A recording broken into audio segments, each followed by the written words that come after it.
Okay, welcome to this project. For this project, we are going to texture the air conditioner as a hero game asset.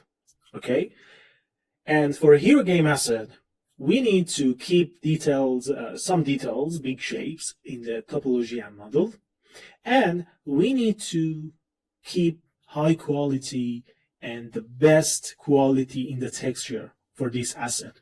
Okay, so for this purpose, I'm going to use UDIMs for the body part. Okay, and the other part, for example, the stands, the fans, and this stuff, they are going to be a separate material. Okay, but the main challenge here is how to keep the same textile density, or in the other word, how to keep the scale of the UV islands in the same size in both different material and different UV tiles in UDIMs. So this is the main challenge that we have here, and I'm going to tell you how you can do this in the easiest way, okay, for this project and the other project that you want to use these techniques. And after that, we go to Substance Painter and start our process. But we need to consider this when we want to texture a hero game asset, which is very important for us. And in the game, we are going to see it a lot in the close-up shots. So we need to consider the texturing quality, okay? And it's very important to have control on the details on the model, okay? So for this purpose, when you are going to texture, for example, the downside, okay, this floor, you don't have enough control on this, because in Substance Painter you cannot rotate the model and work on the floor, okay? Or for example, if I hide this body, okay, we don't have any control of these sections, okay? So it's not good for this type of asset or any asset that we are going to work on, and the quality is important, the details is important, and we need more control on it. We need to take two steps for this, okay? The first one is manage the baking process. That's it.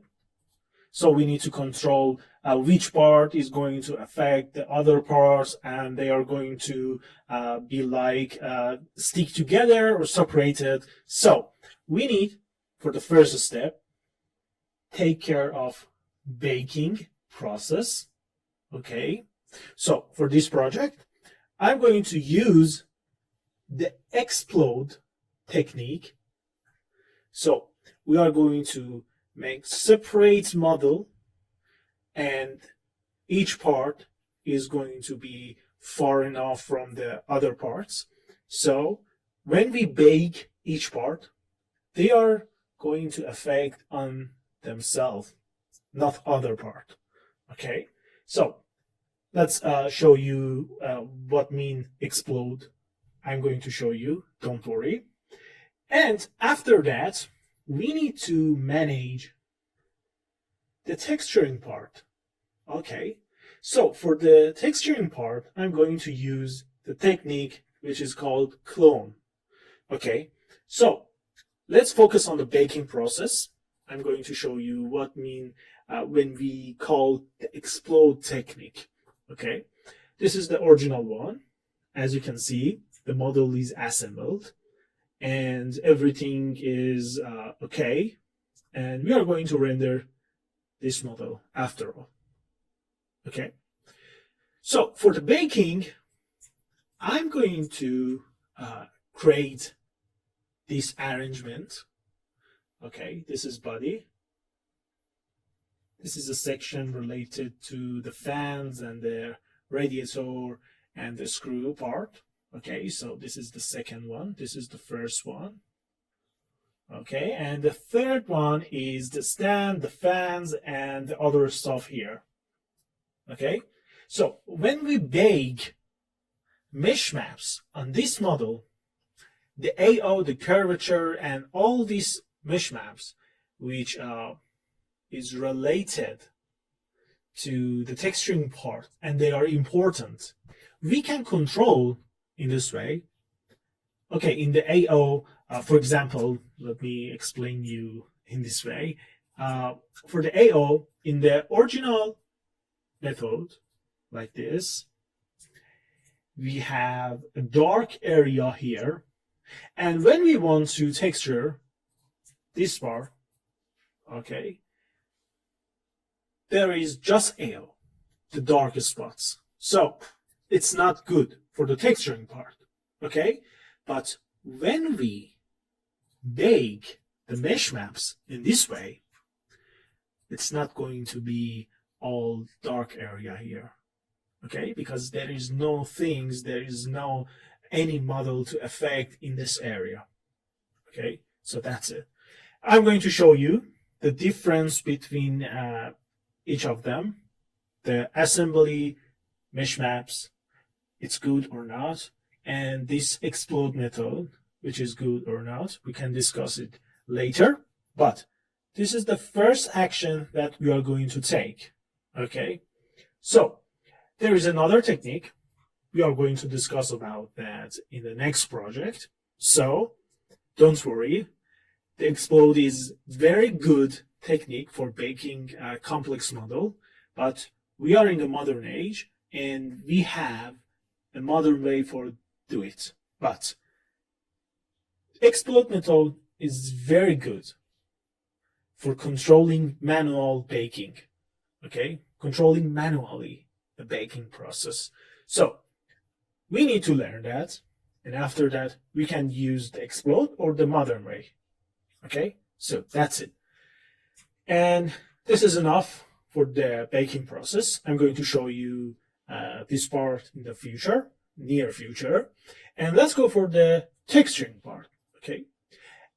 As I mentioned before, we need to control the details around the model, okay?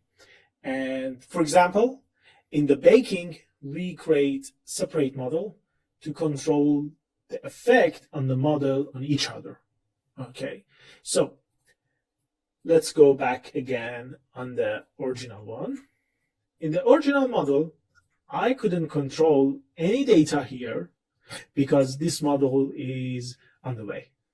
Okay, so, and when we are going to use HDR lighting inside Substance Painter viewport, we couldn't have enough lighting data in here because it's a downside. It's near to the floor. So we can use the clone technique. And what is that? For the clone technique, we are going to separate clone, instance, copy, anything you call it. Okay, different copy of the original model. As you can see, this is the original one. This is the upside down version.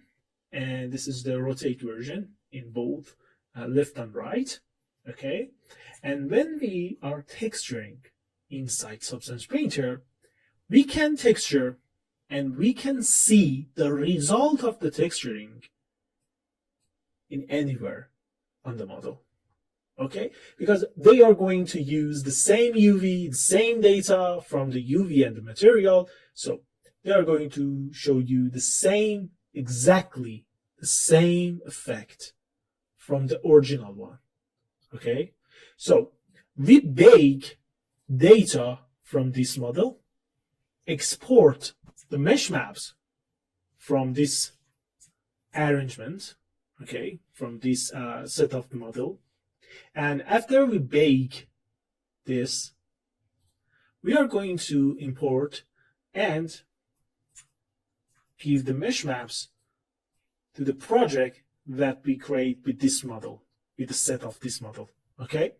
So we can have control on this part in here. We can have control of the texture of the button, background, and all the thing here. We can see the result here. Okay, there is enough lighting data here that we can see. That's it. And when we export the texture from Substance Painter, we can use it in original model. Okay, that's it. Very easy and very efficient. So, because we are going to use UDIMS and the Marmoset toolback, it's not like UDIMS support rendering engine. So we need to take some further action. Okay, so for example, the yellow part is one UV tile, the blue part is one UV tile, but the body, it's not one UV tile, it's like 3 UDIMs. Okay, so for each UV tile, I set a unique material inside 3ds Max. You can do it in Maya, you can do it in Blender, it's not a different. Actually, you are going to give a material for each UV tile separately. Okay, so that's it. And when we export this model into Marmoset toolback, we can give the material for each UV tile separately, and it's done. So we are going to discuss about this whenever we want to render it inside Marmoset toolback, so don't worry. And let's go skip this part because we have all the information that we need for starting. And let's go to the Rhizome UV lab, and I'm going to show you how to keep the same size across in different materials, different UV tile to get better result. Okay, so the main goal here is when you give the checker material to the model. Okay, let's select all the model here.